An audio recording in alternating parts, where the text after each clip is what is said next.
दोस्तों कहते हैं ना कि बुरा वक्त कभी बता कर नहीं आता है पर सिखा कर बहुत कुछ जाता है। ये कहानी है एक ऐसे क्रिकेटर की जिसने एक समय में अपने बल्लेबाजी से क्रिकेट के दुनिया में राज किया था। लोग इसके बल्लेबाजी के इतने दीवाने थे कि क्रिकेट में जब भी क्लास की बात आती थी तो उसमें इसका नाम सबसे पहले लिया जाता था, क्योंकि जब ये शॉट्स खेलता था तो सभी के मन को मोह लेता था और दिल के अंदर से अपने आप ही ये आवाज आती थी कि वह क्या शॉट है। और उसके उसी अद्भुत खेल का ही परिणाम था कि लोग अब उनको केएल राहुल के बजाय कमाल लाजवाब राहुल कहकर पुकारने लगे थे। लेकिन अचानक ही उनके जिंदगी में कुछ ऐसा हुआ कि उनका सब कुछ बदल गया, क्योंकि जो लोग पहले उनकी तारीफ करते हुए थकते नहीं थे अब वही लोग उनकी बुराई कर रहे थे। और जो केएल राहुल को पहले टीम इंडिया का जान समझा जाता था वही केएल राहुल अब टीम के लिए एक बोझ बन चुके थे। परिस्थिति ऐसी उत्पन्न हो गई थी कि वो अंदर से पूरी तरह टूट चुके थे, लेकिन इतना टूटने के बाद भी वो बिखरे नहीं बल्कि संघर्ष किया। और उस संघर्ष के बाद जब वो लौटे तो उसको देखकर पूरी दुनिया दंग रह गई। नमस्कार दोस्तों, आप देख रहे हैं अर्जुन शर्मा XY3 के एक स्पेशल एपिसोड कहानी केएल राहुल के कमबैक की। साल 2021 यह कुछ साल केएल राहुल की जिंदगी के सबसे सुनहरे पलों में से एक थे, क्योंकि यही वो साल था जब केएल राहुल अपने क्रिकेटिंग करियर के टॉप फॉर्म में थे और वो अपने इसी फॉर्म और कंसिस्टेंट परफॉर्मेंस से टीम इंडिया में एक अलग पहचान बना ली थी। और यहाँ तक कि इनको टीम इंडिया के तीनों ही फॉर्मेट का उपकप्तान भी बना दिया गया। अब इनको वो सारा चीज मिल चुका था जो एक खिलाड़ी को चाहिए होता है। और इन सब चीजों को देखकर लोग यही कह रहे थे यह खिलाड़ी अब बहुत सारे रिकॉर्ड को तोड़ेगा और बहुत सारे नए नए रिकॉर्ड को अपने नाम करेगा। पर कहते हैं ना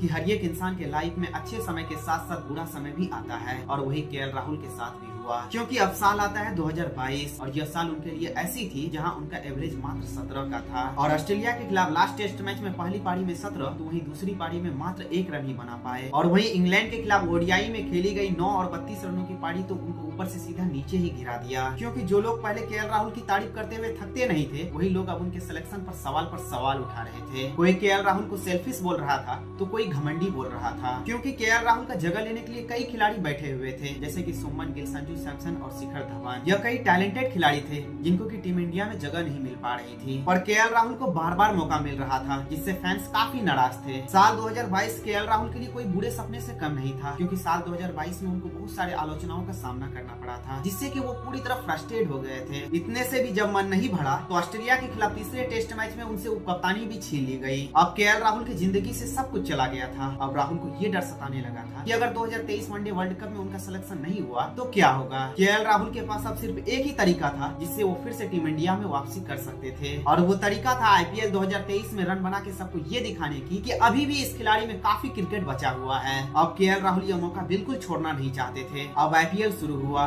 और शुरुआत से ही केएल राहुल काफी अच्छे फॉर्म में नजर आ रहे थे और अपनी टीम के लिए कई अच्छी पारियां भी खेल रहे थे। अब यह टीम इंडिया में वापसी के लिए पूरी तरह तैयार था, पर भगवान को शायद कुछ और ही मंजूर था, क्योंकि IPL 2023 के 43वें मैच में फील्डिंग करते हुए उनकी जांघ में चोट लग गई, जिनकी वजह से उसको फील्ड से बाहर जाना पड़ा। चोट सीरियस थी, इस वजह से वो बल्लेबाजी करने के हालात में नहीं थे, लेकिन फिर भी अपनी टीम को मुसीबत में देखकर आखिरी में बल्लेबाजी करने के लिए आए। लेकिन चोट गंभीर थी, इसलिए वो बल्लेबाजी नहीं कर पाए और 3 गेंदों में मात्र 0 रन बनाकर आउट हो गए। और अगले दिन जब जांच हुई तो डॉक्टर ने चोट को बहुत ही सीरियस बताया, जिनकी वजह से वो IPL 2023 से बाहर हो गए। अब उनका ऑपरेशन होता है। इस दरमियान वो टीम इंडिया से लंबे समय के लिए दूर हो जाते हैं। और ये समय केएल राहुल के लिए एक ऐसा समय था जब वो अंदर से पूरी तरह टूट चुके थे, क्योंकि उनको ये डर सता रहा था कहीं मेरा कैरियर खत्म न हो जाए। केएल राहुल उन दिनों को याद करते हुए कहते हैं कि मेरा फॉर्म उतना भी बुरा नहीं था कि लोग मुझे नापसंद करने लगे, और उनका चोट धीरे धीरे रिकवर होने लगा और वो खुद को पूरी तरह मजबूत बनाने में लग गए। इतना कुछ होने के बाद भी उसको यकीन था कि एक दिन वो टीम इंडिया में जरूर वापसी करेगा, और इसमें BCCI ने भी उनका भरपूर साथ दिया और 2023 एशिया कप में टीम इंडिया में शामिल कर लिया। एशिया कप में सिलेक्शन होने के बाद केएल राहुल पर मानो सवालों की बारिश ही हो गई थी, क्योंकि कुछ लोग संजू सैमसन को टीम इंडिया में होने की मांग कर रहे थे, कोई कुछ का मानना था कि शिखर धवन को टीम में होना चाहिए था। लेकिन एक कहावत है ना, वक्त बड़ी कुत्ती चीज होती है,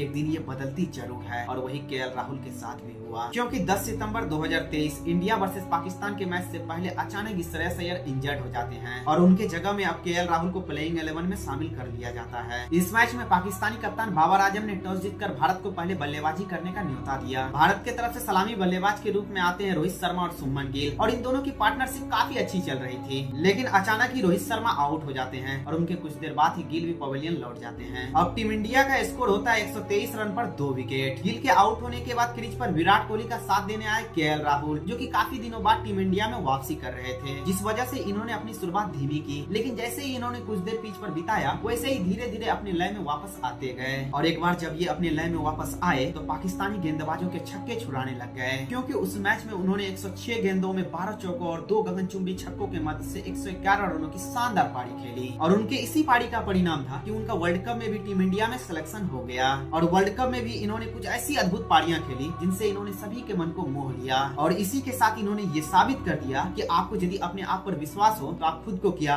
पूरी दुनिया को बदल सकते हो। वैसे दोस्तों, आपके हिसाब से केएल राहुल को T20 वर्ल्ड कप में टीम में जगह मिलना चाहिए कि नहीं? कमेंट बॉक्स में अपना राय जरूर लिखें। तब तक के लिए टेक केयर एंड बाय। फिर मिलते हैं नेक्स्ट वीडियो में।